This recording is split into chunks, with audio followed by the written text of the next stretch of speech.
Mean you still don't know who tried to poison Natalie? Natalie and my child almost died. What the hell are you doing? I have been trying, Mr. Bryce, but it's a tangled web and I need more time. Time? You want more time? Jane knew better than to answer when Bryce was in such a dangerous mood. She stood still and kept her eyes on the ground. I'm going to give you one more chance, Jane.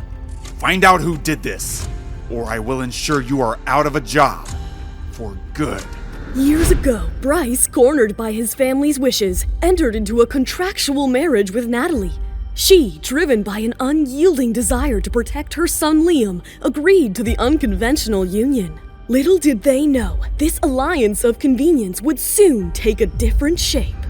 Without realizing it, the two fell in love, and their joy knew no bounds when they discovered she was pregnant with Bryce's child. However, this newfound happiness did not last. Natalie, you're awake. Are you okay? What happened?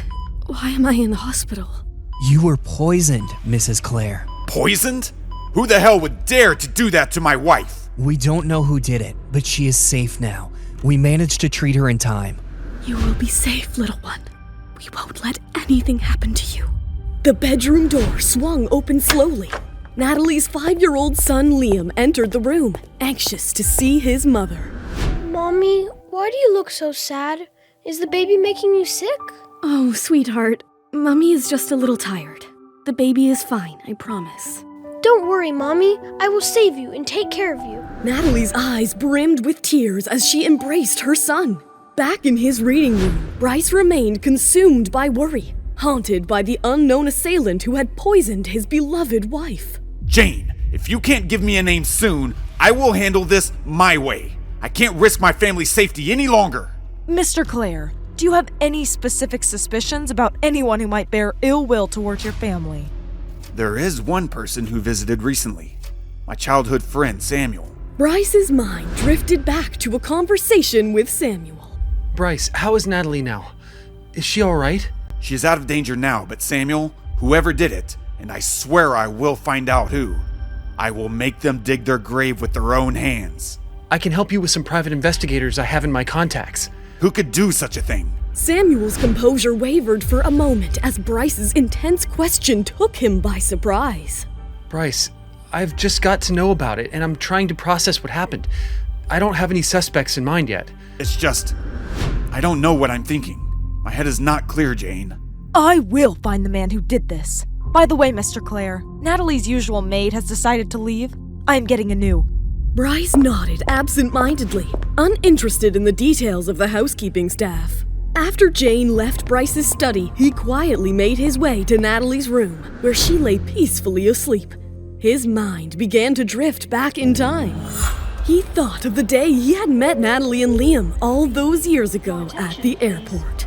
Liam was running to get his mom some water. His small act led to a chance encounter as he collided with Bryce, who had just entered the plane, spilling water on him. Liam stared at the man in front of him. A flash of recognition crossed Liam's face as he shouted, Daddy! The little boy called him Daddy as if it were the most natural thing in the world. The mother and son duo had come into his life like a hurricane. Bryce admired Natalie's strength and how hard she had fought against her own family to keep her son safe. I need to take a step for her, and for us. I can't let anything or anyone threaten our happiness. The next morning, Natalie slowly stirred in her bed, feeling a lingering sense of weakness. She couldn't help but gaze outside the window. She noticed her son Liam playing joyfully in the garden. Liam! Mommy, you're awake! Yes, my sweet boy. I'm up. Mommy, can we plan a special day out for just you, Dad, and me? It would be so much fun. Well, honey, you know Daddy is very busy with work, and I don't want to be a bother. And she didn't want to impose. But when she saw the hopeful, innocent look on Liam's face and remembered that she hadn't taken him out for a long time, she couldn't resist. But you are right, sweetheart. A day out with my two favorite people sounds perfect. We haven't had an adventure in a while. Let's plan something fun for all of us. Meanwhile, in the study room, Bryce was having a bad morning. Suddenly, he got a phone call from his childhood friend, Vivian Willis. Vivian, what is it? Bryce, I heard about Natalie. I can't imagine what you must be going through. My deepest condolences. Thank you, Vivian. Yes, it is a difficult time. Bryce, considering the circumstances, maybe it's time to reevaluate your situation with Natalie. The contractual marriage. It's starting to become risky for you. If something happens to Natalie, it could negatively impact your life too. Vivian, thanks for your concern. I just don't want to see you hurt. You are too important to all of us. Bryce hung up the call, and without wasting a second, he called his assistant Jane. Jane, I need you to look into someone for me. Of course, Mr. Clair. Who are we investigating? Vivian Willis. She's an old friend, but something about her doesn't sit right with me.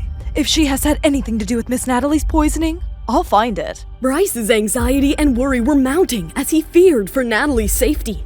As he turned around, he noticed Natalie standing at the entrance of his study room. Natalie, you are awake. He hurried over to her, gently guiding her to the chair in his study, her presence bringing a sense of calm to his troubled heart. Natalie, how are you feeling? I am fine, Bryce. But you are not. I can see it in your eyes. You are worried sick about this, aren't you? I can't sleep. I close my eyes and I see your lifeless body. And I feel so helpless. Bryce, I am okay now. I am here. Our baby's here. Everything is going to be just fine. I wish I had more answers to give you, Natalie. Jane is doing her best, but the culprit is still at large. We are making some progress, but we are not there yet. Natalie gave him a sweet but hesitant smile. Deep down, she was afraid to ask him to take a day off for her and Liam. Just as she turned to leave, feeling her request was too much, Bryce's voice stopped her in her tracks. Natalie, why did you come here? You could have called me. Or send your maid. You shouldn't be walking around in this condition. Well, the new maid is still adjusting to this big house. She would have taken a century to find you. What did you want to talk to me about? I was wondering if... it's okay if you are busy, but I thought maybe Liam, you and I could spend a day together. Just the three of us. Natalie, you don't have to be afraid to ask for that. I would love to spend the day with you and Liam. His warm smile reassured her, and she felt a sense of relief wash over her. Bryce, there's something I need to tell you. I think it can help you in your investigation. What? Do you have doubts about someone? A few days before I was poisoned, when I was bringing Liam back from school, I noticed someone following me. It felt strange, and I couldn't shake off the feeling that something was off. Bryce's concern deepened as Natalie revealed this unsettling incident. Who was following you? I don't know. His face was covered and he was quite a distance away. Natalie walked back to her room. Her mind was consumed by thoughts of the past. The next morning, as the warm sun streamed through the windows, Natalie and Liam woke up to find everything ready for their day out. The excitement in the air was palpable as they headed out in the car. Their destination was yet a secret for Natalie and Liam. Bryce, where are we going? It's a surprise, Natalie. I thought we would take a little journey to a place where we can have some quality family time. Somewhere far away from all the worries. Bryce wanted to ensure their safety, which is why he had chosen a secluded destination. After 3 hours of driving, they reached a paradise-like place, nestled near the edge of the forest. Wow, Dad, this place looks awesome. I agree, Liam. Your dad knows how to pick amazing spots, doesn't he? I'm glad you both like it. Let's make this day memorable. The day couldn't be more perfect, and Liam's excitement continued to bubble. Mom, I want ice cream and candies, now. Liam, you just had breakfast. I think it's too early for sweets. But, Mom... Natalie, it's okay. Liam really wants it. Why don't you go ahead? There's a little shop not too far from here. They make the most delicious candies, and I'm sure Liam would love it. I will stay here with him and set up the camp. We will be ready when you get back. Natalie couldn't resist Bryce's charming smile, and she finally gave in to Liam's puppy eyes. All right, just this once. I will be back in a little while. Be good, Liam. As Natalie walked towards the shop, she thought of how lucky she was.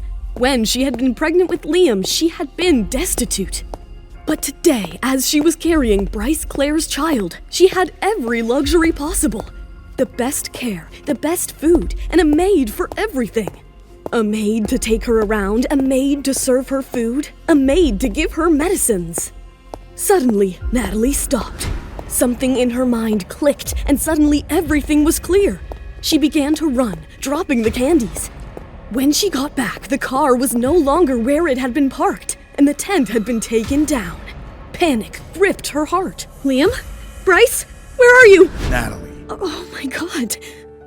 Bryce? I know we came together under some very unconventional circumstances, but through all of it, I've grown, I've learned, and I've found love.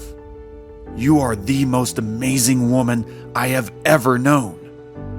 Natalie, will you marry me? Natalie's world was spinning. She was overwhelmed by it all. Mom, why are you thinking so much? Just say yes. We love him, right? Natalie looked at her son, who was brimming with excitement and joy. Yes, Bryce, I will marry you. Liam jumped and punched into the air. Bryce and Natalie hugged each other. I love you, Natalie. I love you too, Bryce. And I know who poisoned me. It was so obvious. Who was this mystery assailant that wanted to wreak havoc in the lives of this couple? Has Natalie really cracked the mystery? What will Bryce do when he finds out who it really was? Why keep waiting? All episodes of The Return are available only on the Pocket FM app. Click on the link in the description to install now.